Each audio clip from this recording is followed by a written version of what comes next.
আসসালামু আলাইকুম রহমতুল্লাহ। শ্রদ্ধেয় শ্রোতা মণ্ডলী, ভাই বোনেরা, আমি আজকে আপনাদের খেদমতে একটি ইসলামের সঙ্গীতের দুই তিনটি লাইন পরিবেশন করব।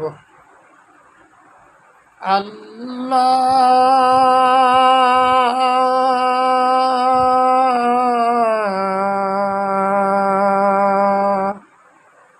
ও গো আল্লাহ,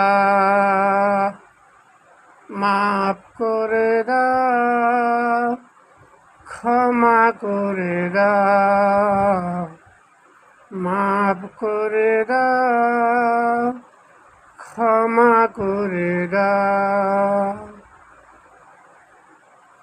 যতদিন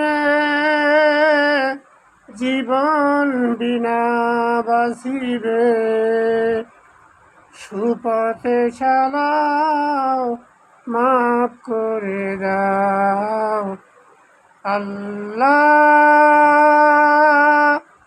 ও গো আল্লাহ, মাফ করে দাও, ক্ষমা করে দাও, মাফ করে দাও, ক্ষমা করে দাও।